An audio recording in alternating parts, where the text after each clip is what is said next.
Well, hello, writers. Welcome to episode number 133 of How Do You Write? I'm Rachael Herron, and I'm super glad that you're here today. Today, I'm talking to Jill Hedgecock, who is fantastic and so much fun. And she has one of the best craft tips I've ever heard. It is actually a craft tip and a craft tip. You're going to love it. It kind of blew my mind. If you like office products of any type, stick around. She's just fabulous. Little update before we get into the interview around here. The most exciting thing about my week has been that the first session of 90 Days to Done finished this week. And yesterday, the day before the end of the month, on the 30th, 3 people finished back to back writing the end. The majority of the people in the class finished their novels, and all the rest of them are really close.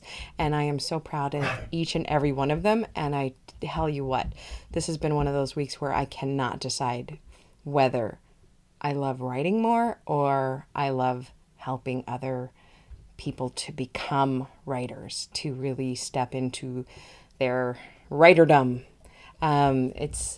This week it's like 51% writing, 49% loving helping other writers. On bad writing days, that goes higher. Helping other writers is like 75%. I still do my writing in the mornings early because that has to be my focus. And that is truly, I'm really being tongue-in-cheek here. It is really truly what I love to do the most. But it is easy to get caught up in the joy of this kind of thing. So I just wanted to shout out every student in the class. They did amazing work, and I could not be more proud. I feel like a mama chicken watching her hens. I don't know, chickens don't really fly much, do they? Not learn to fly. That's not a good analogy. I feel like a mama eagle watching her little eaglets soar. Sorry about the text noise. It's just one of those days. I cannot catch up today. It is Friday. This should have gone live this morning. It did not. I'm running around like the proverbial chicken with its head cut off. Thankfully, my head is still on, even after that migraine last week. So that's been just the most wonderful thing. The most fabulous. Writing itself is going awesome. I just finished a Patreon essay on spending and saving and what is enough, and that just went out, so that was fun to send. Speaking of saving, thank you to new patrons, Pranathi K. Thank you, Pranathi, and Harry Brooks. It really means the world that you listen. Yeah, it's just so great to have you along on this Patreon campaign. I hope that you guys enjoy the new essay. If you'd like to check that out, that's at patreon.com/Rachael, Rachael. And I'm dying of heat. I've been running around all day. Just started sweating. So rather than sit in my hot office, I'm going to go sit on the back porch with a nice cold, icy glass of bubbly water, probably orange flavored. I hope that you do something as relaxing, and I hope that you get your writing done and that you tell me about it. Come over to howdoyouwrite.net anytime and drop me a comment. You will really enjoy this episode. Happy writing to you, and we will talk soon. Bye. All right, well, I could not be more pleased today to welcome to the show my friend Jill Hedgecock. Hi, Jill. Hi, Rachel. So nice to have you. Let me give you a little introduction before we get started. Jill Hedgecock is an award-winning and internationally published author. She writes book review columns for both Books and Pieces magazine and a Bay Area entertainment newspaper, the Diablo Gazette.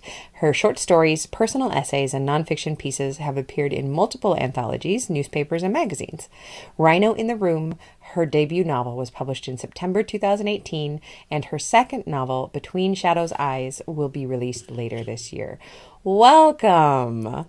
Thank you so much. And great. It's great to be here. So you and I met at just recently, actually, at the California Writers Club. It's the Mount Diablo chapter, right? Correct. And it was such a good experience. You guys were so awesome. But honestly, the part I loved best about the day was like meeting you and talking to you, and we really connected. And I was like, no, you must be on my show. So, because you're fascinating, you have great stories. Your book is about, and really unique topic, as is the next book. But I kind of want to talk to you, first of all, about your writing process. You write in many different areas and for different things. You write nonfiction and then you write fiction. What does your writing process look like? How do you balance all that? So I actually do writing on the side. I have a regular day job, which is also involving writing, but technical writing. Yeah. And so I write in the evenings. And I'm not a morning person, so there's no way I'm getting up at 4 a.m. to get this done. Don't even suggest it, Rachel. No, it would not be pretty. But I do a couple things that really, really keep me on track. And one of them is I go to we call it shush and write rather than shut up and write. That's group. So cute, yeah. And I do that on Tuesday evenings, and we meet from 7 to 9 p.m. And explain it for people who haven't done it. Is it usually in a cafe, right? No, actually, it's at people's homes. Oh, how cool! And it's one person is very generous and routinely offers up her home, and then another person kind of subs, or two people actually kind of sub out. We don't have it at my house because I have 3 dogs. That's always my excuse. I've got the 3 dogs too. Not having it in my house. But we sit, we get together right before, and we tell the people that are gathered what we're going to accomplish that evening for about 5 or 10 minutes, and then we sit down and write. And then 10 minutes before 9, we get back together and say what we accomplished, and it is the best. Why is it that there's something about writing with other people? What do you think about that? I think there's just an energy in the room and this intentionality that, nobody talks. It's just, we are here to write. And it's also inspiring to hear what people are working on. Yeah. And here, occasionally it's not the focus, but occasionally if somebody's struggling with something, then we'll, at the end of the day say, I'm really struggling with it. Do you guys have any ideas? But that's really rare. It's really about the writing. And is this a meetup group?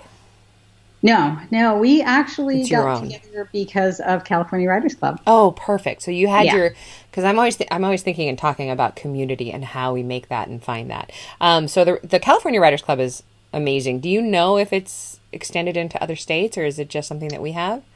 I believe it's just in California, although I'm sure there's comparable things in other states. But it's history. It goes back to the early 1900s. It was actually started by Jack London.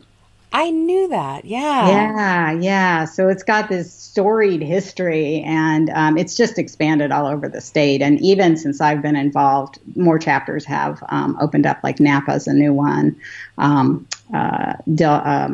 The San Ramon people, I forget what they're called, Tri-Valley. Yeah. That has been formed since I've been involved. So it's just growing. And I want to encourage listeners that if you don't have a writing community of your own from which you can pull select members to do a shush and write kind of thing, Google Writers Club in your area.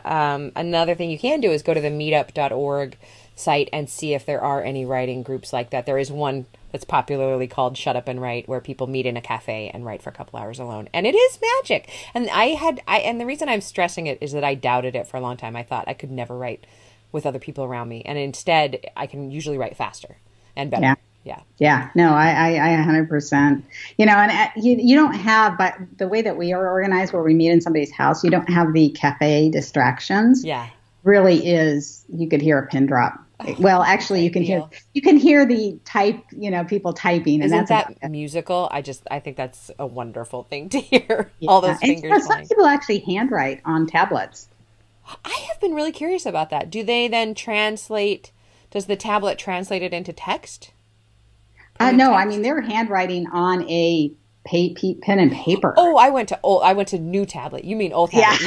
Yeah. Which is, I think, is a great way to do an early revision, because when you're putting it in the computer, you're revising it as you go, right? Right. Yeah. So when do you write that is not Tuesdays? So I write actually pretty much every evening. And on the weekends, my husband golfs on Saturdays. So I have this block of time on Saturdays when I'm not doing California Writer Club stuff and dog agility and some other stuff that I do. But it's a passion of mine, and I have my time and I do it. That is awesome. Awesome. I did have, I'm spacing on the question I had for you based on that, but it will come back to me and we'll just circle back then. But I would love to know, what is your biggest challenge when it comes to writing? Oh, it's the worst one possible. It's beginnings. It's beginnings. I really thought you said bikinis. And I was like, that, no one has ever said that before. You know, I wish it was bikinis because I could fix that. I would just starve myself and I would fix it. I was very startled. Okay, go back. Beginnings. Beginnings. Yeah. You know, I probably rewrite my first chapter, I'd say 20, 30, 40, 50 times. Oh. And, you know, it's not, you know, I can come up with killer first lines, but then it doesn't work. And then I have to find a new killer first line. And I think I really get caught up on trying to get everything down in the beginning. And you can't do that. You kind of have to let it roll through. But I get so paranoid that people are going to misunderstand where I'm going with this story that I want to put everything in there. And that's not good. And you know, it really is the worst possible thing to have, because that's what agents look at, right? They look at your first chapter. And that is a big stressor, you know? Yeah, you know, and the thing about it is I'm great at endings.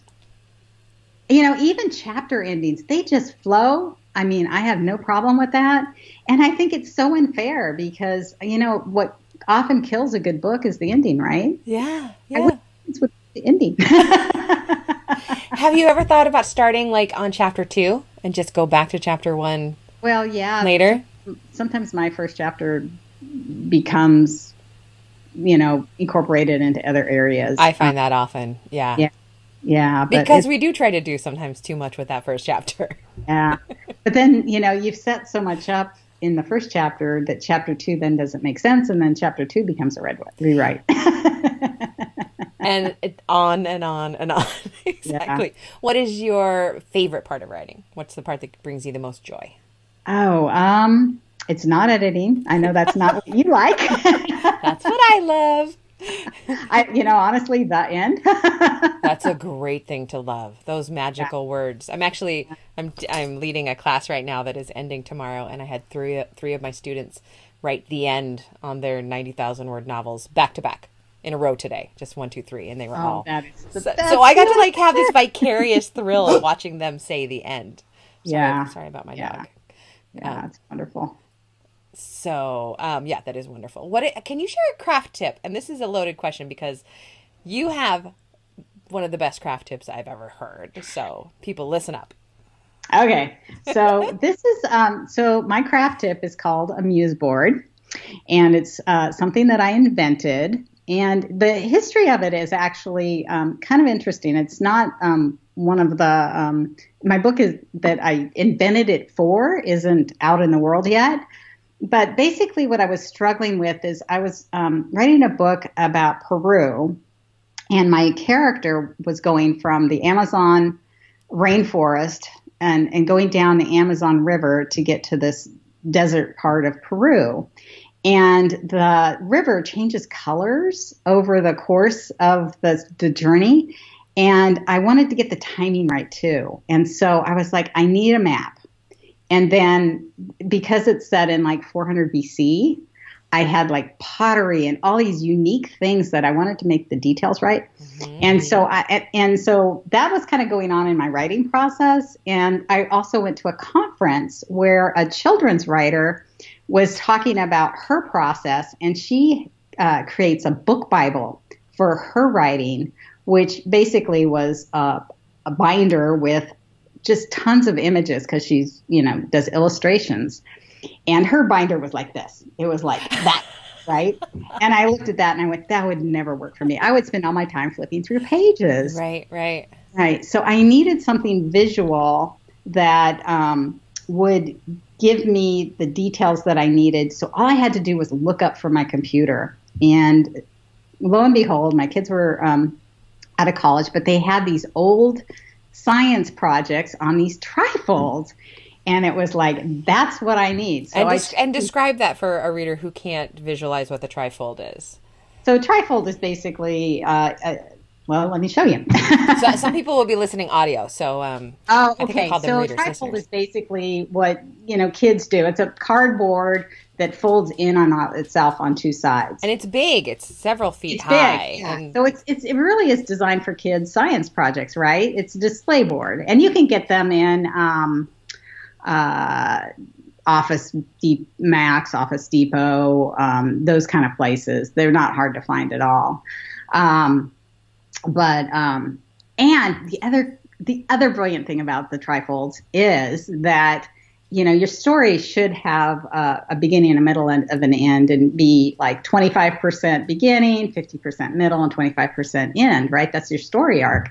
Well, this is perfect because the side panels are like 25%, and then the freaks me out every time I think about this. It's so cool. So for the people who are watching, please show us that, and also if you don't mind describing what's on it for the audio listeners. All right, you have to tell me, is this showing perfect? Properly? Yep, this looks great. Okay. So this is my Rhino in the Room Muse board. Oh, the other thing I wanted to say about it too is Rhino in the Room. I came back from Africa, and I had learned during my safari that 3 rhinos are killed every single day. And I had gone to Africa knowing that I wanted to do a book project out of it. But I also knew that I wanted to do it fast. And so I actually used the NaNoWriMo paradigm, which basically is writing 50,000 words during the month of November. And so I actually used the Muse board as kind of an outline. And so cool. I had created this prior to starting my Wow, I didn't know that. Yeah. And so again, some of the other advantages of a Muse board are you can this is my main character right here. Uh-huh. That's Claire. She's right in the middle of the board. She's a little fashionista. Her favorite show is Project Runway. It's one of my favorite shows. The premise of the story is that she has discovered that her father is having an affair, and their relationship is very broken. And he takes her on an African safari, which a little fashionista girl is probably the last place she wants to go. And they get lost in the bush, surrounded by fire, in between the last 2 black rhinos and rhino poachers. So it's a thriller.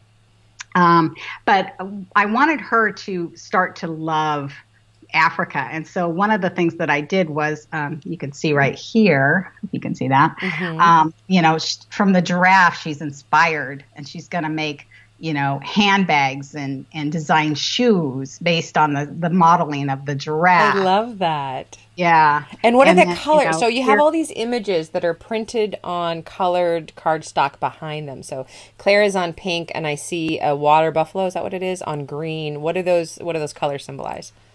So this is something that I learned from doing my first board, is that I wanted to put color behind it so that it would tell me, and this actually isn't quite right. I've discovered this as I'm getting better at these. But the green is because you're in the field, right? You're in the on the safari.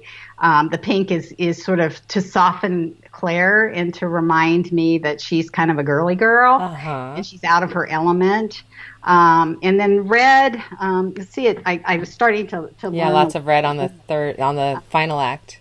Yeah, in the final act, you see a lot of red because there's a lot of dangerous things going on at that point. So towards the end of the Muse board, I was like, I could use color to find balance in my story. What I love about this, go ahead and sit down so you're comfortable again. What I love about this is that it's so visual. But this is going to sound funny, but I also love that it's compact. When you're done using it, you just fold it, close it, and it's closed.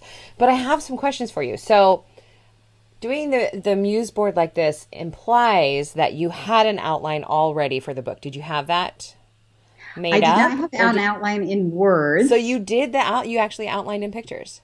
Yes. And I'm a pantser. Okay. Yeah. So if you're a pantser, then But did you put the pictures on as you went, or did you pants your way through the Muse board? I pantsed my way through the Muse board, That and makes actually sense. the last panel, the last part of the panel, which Yeah. is my ending, this is the first book that I've ever written that I didn't know my ending. So that was blank. Well, That that's was so blank. cool. Yeah, the other thing is there are images on there that I never used. So things did change, but Yeah. there's still, I think that's an important part of your process, right? Like there's this little boy on there that's so cute. He's, in this colorful thing, and I just fell in love with him, but he never came into the story. So, And but he's on my Muse board. he could serve in two ways too. He could stay there as a reminder of what you were going for, but he could also be papered over with another picture, but he's still there. He's always underneath, like, the layer of the painting underneath. Right. It's right. the coolest idea. And actually, I'm going to use, I am not, I can't remember if I spoke to you about this, but I'm not a visual person at all. I can barely see my characters in my head. I just don't work on a visual basis. But I work in words, and I work really in Post-its. Like, Post-its are my love language. So for my next book, I'm going to get one of these trifolds and do my act that way. It's just set up for that, and just have it always, on this wall next to my desk, and Right. it's just right there. I've always carried all my Post-its around, in my notebooks, and I'm rearranging them. But I love the board idea.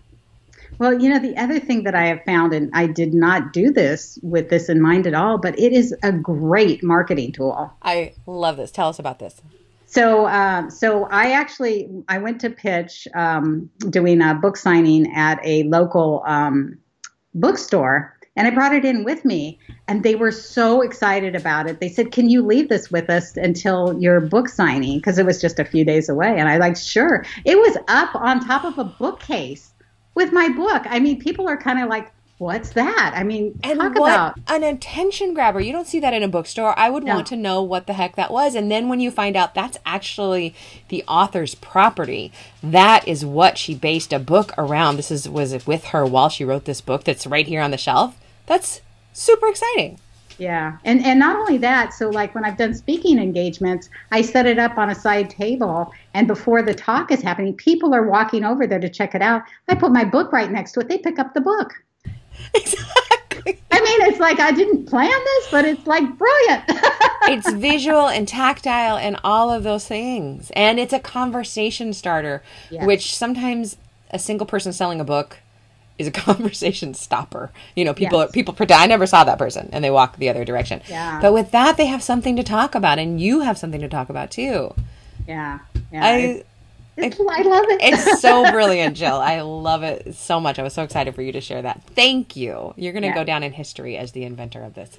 It's funny because this isn't a sort of a new concept. Advertisement, people use it, and they call it a mood board. So when I first was doing this, my daughter was like, "Oh, what's that?" And I said, "Oh, it's a mood board." She goes, "No, it's not. It's a Muse board." And I was like, "Yes!" Your daughter named it.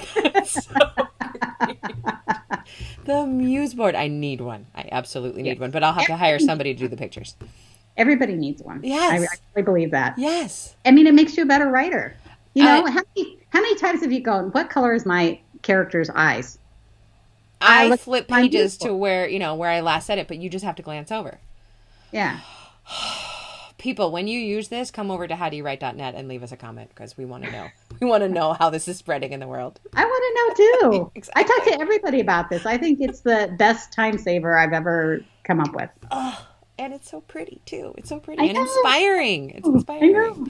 Okay, so if you're in a group of writers, like at the CWC, and the talk, as it always does, turns to writing, what is the thing that you're most excited to talk about? What is the thing that you always go back to, obsessing about with other writers? Well, it's probably the Muse board. That's a good answer. But I think I really see writing as a vehicle into adventure. Ooh. And I have been so inspired by my my post-publication journey. Can you tell us a little bit about that? Because you have had some crazy things happen because of this book. I have had crazy things happen because of this book. So one of the things that happened is I was on a Facebook chat. Basically, there was the director of the International Rhino Foundation and was talking about World Rhino Day, and I put a little comment in the box about what's going on locally in the San Francisco Bay Area, and a guy from South Africa saw it. And he contacted me and said, well, if you want to do something for World Rhino Day, which was a few days away, he says, why don't you do a life-size rhino painting to support my project? And he's trying to break the Guinness Book of World Records for the largest rhino or largest painting in the world. And he's using rhino poaching as his platform. Wow. He asked me if I would do a rhino on a king-size bed sheet. And I said I couldn't get it together for World Rhino Day, but I did do it. And then I had this brilliant idea of I should do my book cover. So I did one of those, and I'm 10 paintings into this, and I'm I know how this one goes. I know how this one ends. Yeah. So his goal is to sew all these bed sheets together and unfurl it in Vietnam, who's one of the major consumers of rhino horn. So cool. In World Rhino Day, which is September 22nd, 2019. So I have to start shipping. I have to get them over to South Africa in the next couple months. That is amazing. Yeah. That is truly amazing. Yeah. And then the other amazing thing that happened to me, and it was a result. Of my book, exchanging book covers with somebody that I knew and who was giving me a book blurb, Alan Brennert. But he was going to Santa Fe, New Mexico, and being interviewed on stage by George R.R. Martin of the Game of Thrones ilk, and he set me up to do an interview with George R.R. Martin, and that would have never happened. I mean, it's just insane. Like, how is this possible?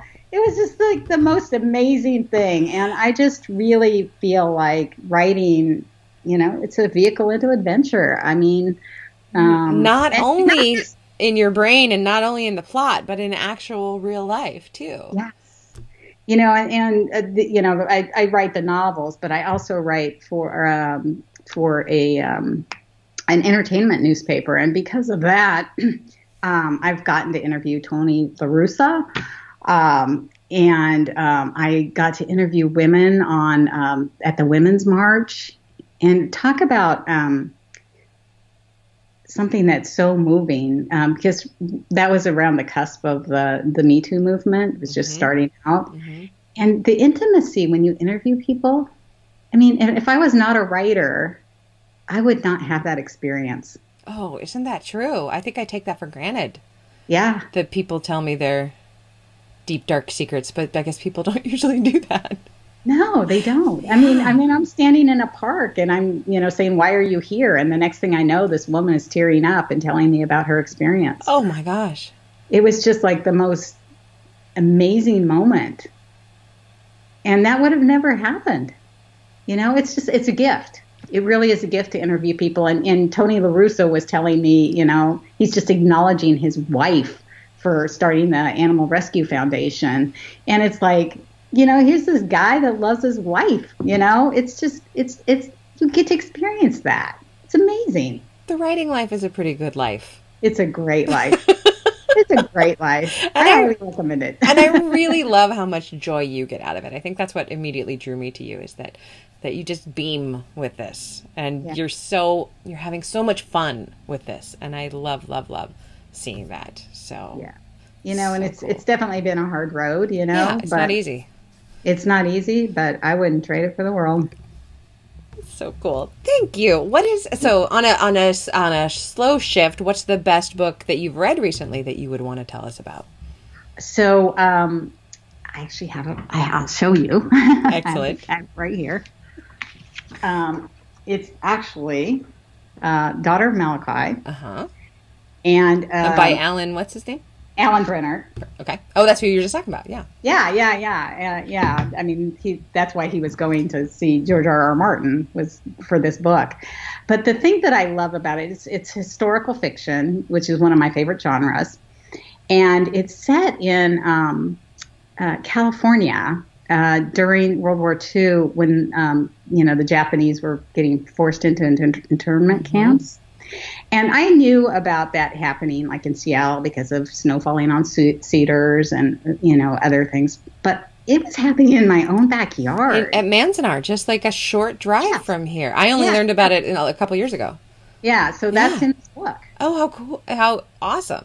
Yeah. So, there's a part of it that's in Hawaii, which is like, one of my favorite places in the world. And I just love the book. It was just, it took me to places that I love, like Hawaii, but it also taught me about history.